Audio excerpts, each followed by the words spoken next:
All right, welcome back to another episode of Paul's Collectibles. We're joined by Bailey again, and we're pretty excited to have her back. She's become a part of the team, and today we're going to start the first of what we will be calling Bailey's Thought Shots. She's got some in-depth information, as you probably could guess from our last episode, and we've had her back so that she can get a little bit more specific about some of the things we talked about last time. So, Bailey, in our last video, I remember you touching on the Master Padawan relationship briefly, and a couple of the characters that you liked to focus in on were Barriss Offee and Luminara Unduli. Yes. So I'm glad you're back today, and I was hoping you could offer us a little bit more perspective on what it was you were talking about and what you thought about those two. Absolutely, Paul. Before I get started, I just want to thank everybody for your lovely comments, for being receptive to me, and I wasn't expecting that. It was just something I wanted to try out for fun, and I'm just so happy that you have invited me back and that everyone seemed really receptive. So thank you. Are you kidding? They want to see you more than they want to see me now. So you did excellently last time. I would love to keep having you back. So. Thank you. Yep. But to answer your question, so as he's mentioned, as you guys saw my collection, I definitely collect, a lot of Luminara Undulis and Barriss Offees. That's what I'm going for when I'm at the stores and whatnot. And there are two reasons why I'm so intrigued with these characters, and I feel that, Lucasfilm and Disney should, make more stories revolving around them, because a couple things. First reason is, when I first saw these characters on the Clone Wars, I was very intrigued with how much they stood out in comparison to other characters. First of all, it's a Master Padawan relationship where both parties are not human. With Star Wars being, it's a galaxy full of aliens and whatnot. And I think that's something that would have been cool to learn about, is what does that look like when we're dealing with, aliens that are different than Anakin and Obi-Wan, who are two humans. We're human. So what was that like with a different species of being? And they didn't really go into that much, did they? No, not really. You just, you see them and it's they're, green and they're both women, and that was it. But I also, as I mentioned in the last video, I read a lot of the Legends books, and then, Barriss Offee has two Legends books. They're the MedStar duology, and it really goes in depth with her as a gifted healer, which intrigued me, because that's a whole other side of using the Force that we never got to see really on screen.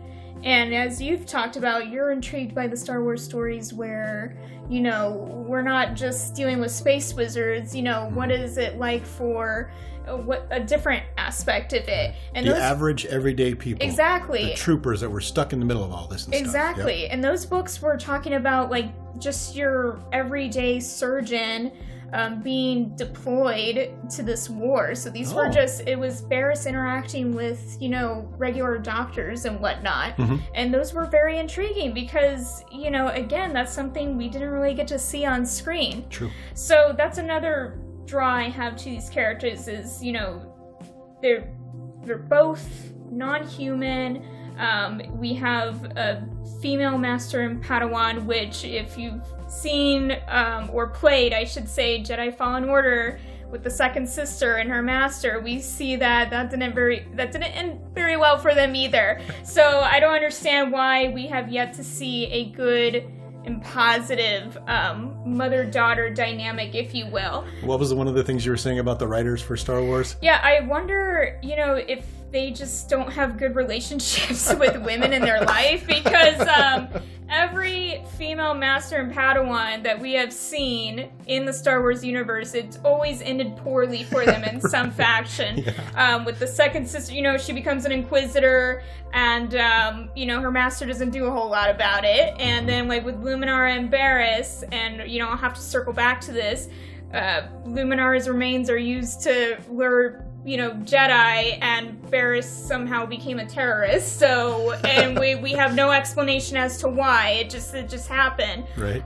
So going back, first reason, like I said, they came off very unique to me, and I just wish we knew a little more about them.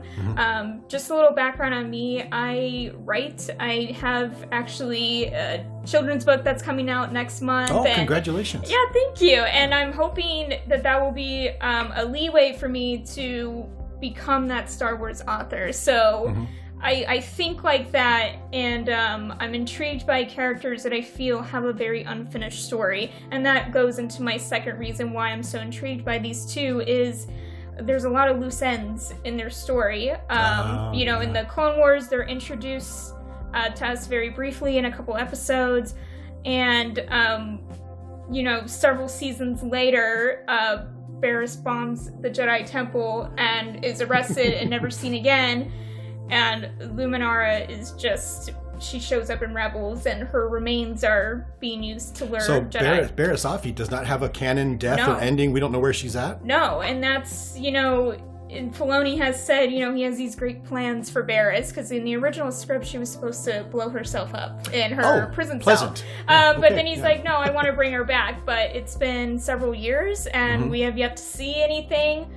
And I thought in Rebels, they kind of had this setup where the Grand Inquisitor was the Jedi Temple Guard that was with her.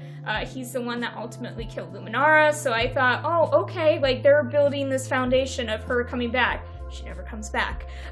So I know I'm not the only fan out there that's like, where is Barris? Why haven't we seen her? And yeah, and so as a writer, I just wish we saw more of those stories. And if we're gonna do this High Republic, go back 400 years in the past and create brand new characters that we've never seen before, first of all, I don't understand why we would do that, because I feel there's still unfinished business with the story we already have. Yes. Like, George created all these characters, and it's like, okay, if we're gonna milk Star Wars, why don't we build on those other characters that we saw very briefly? Why do we have to create a brand new set? Or why do we have to flash forward in the future?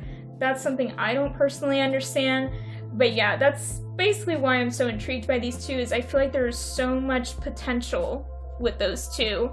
And considering that, they have relationships with other beloved characters like Obi-Wan, Ahsoka, Anakin, it's like, why not? Because it would give audience another opportunity to revisit those characters as well. I wouldn't mind seeing them again. I have a bunch of their figures. I'm intrigued by them just from a collector's standpoint. Would love to get more info. Yeah, absolutely. And one other thing I forgot is that George actually created their relationship to contrast Obi-Wan and Anakin's relationship.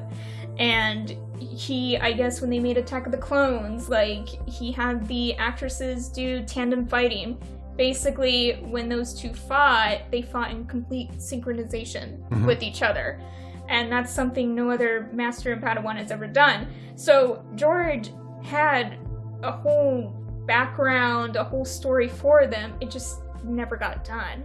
So why not, return to that instead of building on things that I feel don't need to be touched on. This fighting style that you're talking about, that sounds pretty intriguing. Did that I don't remember that showing up in the movie anywhere, or did it show up in Clone Wars anywhere, or do we never get to see it? There's one episode of the 2003 Clone Wars, so this is before it actually did air on Cartoon Network, but this was before the three-dimensional animation. There's one episode. There's cartoon, and what I consider cartoon, and there's animated. Right. And the cartoon is typically called Tartakovsky, I think? Yeah. And they fought like that in there? Exactly. There's one episode where there's Luminara going with Barris to construct her lightsaber on Alum, and they get ambushed by droids, and that whole episode was them fighting in complete synchronization. And I was just thinking, like, that is so cool. And that would have been definitely amazing to see live action, or even animated, whatever. Right. But that's it. It was like, that happened, and we're not going to touch base on that ever again. So, I mean, I would be happy with just like a comic or something. Like, I mean, Kanan Jarrus gets a comic series, but these two don't. So that's kind of that's kind of where I stand. I just wish I saw more of these characters, and I think a lot of people would love those stories, because again, it would be another opportunity to revisit, characters we already love, like Ahsoka and Obi-Wan. And there's a part of me that's like, there's other more intriguing women in Star Wars that aren't Rey. Okay, right. So not that we hate on Rey for right, sure. Right, exactly. But it's like gone. There's other characters to explore, and again, it's a dynamic we have yet to see in Star Wars, so why not? It would be a huge goldmine, in my opinion. That's an excellent opinion. So kind of, obviously, we've talked before about the new High Republic comics and books that are coming out. Yeah. And, I'm certainly not giving anybody a hard time if they're interested in those and they want to read those. And a lot of people enjoy them. They're not obviously my jam. Right. And my short take on what you just described to us is that if we're going to put time and energy back into the Star Wars universe, let's reel it on back into what we have. Let's flesh out some more of this. Is that about right? Exactly. Yeah, that's exactly what I'm saying. And I was even happy that they came out with a new canon book that was a Qui-Gon and Obi-Wan book, because that would be another relationship. It's like, wow, I really wish we got to know more about them rather than their short time on screen. So absolutely, if we're going to spend the time and energy into continuing Star Wars, why not just work with the characters people already love instead of, creating something that may or may not work? Fair enough. I would love to tell you that I disagree with you and we could have an argument on camera and get great reviews, but I think you and I are in the exact same camp on this one, so it's good to hear. So with that, Bailey, we'll wrap it up. This was just like I said, a quick, what we're calling Bailey's Thought Shots. That's an awesome name. I think we're definitely going to stick with that. Before we go, was there any last words you had or anything like that, or does that pretty much wrap it up? That pretty much wraps it up for me. So thank you for listening to the crazy ideas that I have in my mind.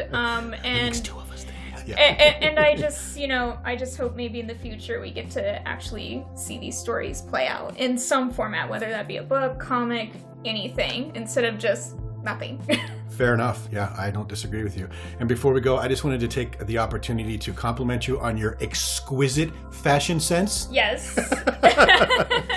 And with that, we will wrap it up. But with that, we'll see you on the next episode.